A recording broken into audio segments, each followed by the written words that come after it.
Kali ini kita akan mencoba menjawab pertanyaan-pertanyaan dari rekan-rekan petani kelapa sawit. Ya, tidak semua petani Indonesia yang memiliki pengetahuan khusus tentang perkebunan kelapa sawit. Banyak mereka yang bertanya, kenapa milik PT besar memiliki kualitas yang sangat baik? Bagaimana perawatannya? Punya saya kok gersang ya? Ya, itulah tadi pertanyaan dari beberapa petani kelapa sawit. Lalu, apa yang membedakannya? Rahasianya apa ya? Simak videonya berikut ini.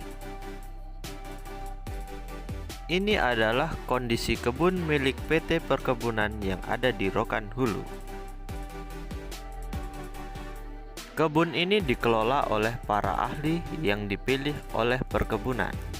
Mereka sangat paham betul cara merawat perkebunan kelapa sawit, dari cara melawat gulma, tanah, dan penyesuaian pupuk yang dibutuhkan oleh kelapa sawit. Mari kita lihat sesama bagaimana mereka merawat kebun. Kita lihat dari kondisi tanahnya. Lihat tanahnya. Kita lihat banyak rumput-rumput yang subur di areal perkebunan. Itu tandanya rumput-rumput tersebut tidak dibasmi, namun terus dirawat. Alasannya adalah karena kelapa sawit sangat membutuhkan banyak air. Dengan adanya gulma-gulma atau rumput jinak yang dirawat, maka tanah tersebut akan terus lembab karena rumput-rumput tersebut menyimpan banyak air. Tak heran, meski dalam keadaan kemarau, kebun ini tetap terlihat subur. Tidak seperti kebanyakan petani yang membersihkan kebunnya dengan cara menyemprot insektisida. Lihat bagian ini. Lihat, ini adalah pakis, atau banyak orang mengatakan adalah pakis kelabang. Ya, kondisinya sangat subur.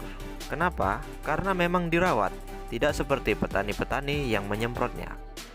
Jika disemprot, mungkin pakis-pakis ini akan musnah, sehingga tidak ada lagi yang menjaga kelembapan di areal perkebunan, sehingga areal menjadi gersang dan tandus karena kekurangan kadar air. Yang kedua, kita lihat bagian ini. Ya, ini adalah kondisi piringan. Banyak petani-petani sawit yang tidak mengetahuinya. Mereka selalu membersihkan dengan insektisida. Padahal banyak akar-akar baru yang terdapat di bawah pohon ini. Jika kita terlalu sering melakukan penyemprotan pada piringan, maka akan mengganggu kesuburan tanaman kelapa sawit. Maka dari itu, kita bisa mencontoh dari perkebunan ini. Kita bisa mengikutinya. Kita rawat gulma-gulma yang ada di perkebunan kelapa sawit, kita bersihkan, dan kita basmi anak kayunya saja. Beginilah kondisi yang cocok untuk perkebunan kelapa sawit. Nah, kita lihat bagian ini. Ini adalah pakis yang memiliki usia yang sudah sangat tua. Keberadaannya di sini tidak mengganggu kelapa sawit, tetapi malahan memberikan keuntungan bagi kelapa sawit. Kenapa? Ya, karena dia memberikan kelembapan pada tanaman kelapa sawit. Akarnya yang dingin dapat menyimpan kadar air, sehingga tanah menjadi lembab. Lihat bagian ini. Ya, tampak jelas piringannya tidak pernah disemprot. Lihat sebelah sini. Gulma-gulmanya tumbuh dengan subur. Tidak ada yang rusak, tanahnya pun tampak subur.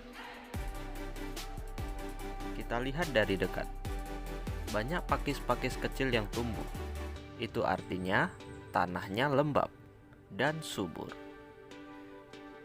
Kita lihat dari kejauhan. Pakis-pakis ini banyak tumbuh di gawangan mati atau tumpukan pelepah. Ini menandakan bahwasannya daerahnya sangat lembab. Nah, jika kita jumpa yang seperti ini adalah anak kayu. Maka yang seperti ini harus dicabut, karena ini dapat tumbuh besar dan akan mengganggu tanaman kelapa sawit. Anak-anak kayu tersebut memang harus kita cabut, karena kalau kita lakukan penyemprotan, itu akan mengganggu gulma-gulma yang menguntungkan kelapa sawit. Kita lihat sebelah sini ya. Gulma-gulma seperti ini tidak perlu dibasmi, karena ini sangat menguntungkan kelapa sawit ya. Kalau bisa kita rawat. Nah, lihat sebelah ini. Ini juga anak kayu. Yang seperti ini memang harus kita basmi dengan cara mencabutnya. Nah, jadi inilah sebagian dari rahasia-rahasia perkebunan besar yang jarang petani ketahui. Ya, kita lihat sebelah sini. Ini contoh piringan dari perkebunan besar. Mereka tidak membersihkannya dengan cara mencemprot, namun mereka menggunakan penutup tanah seperti jangkros.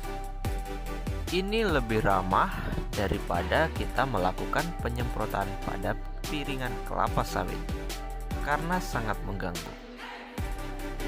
Ini adalah sebagian kecil rahasia perkebunan besar yang jarang petani Indonesia ketahui. Oke, jangan lupa tonton video-video berikutnya di channel kami, karena kami akan terus berusaha memberikan pengetahuan tentang seputar kelapa sawit. Oke, terima kasih.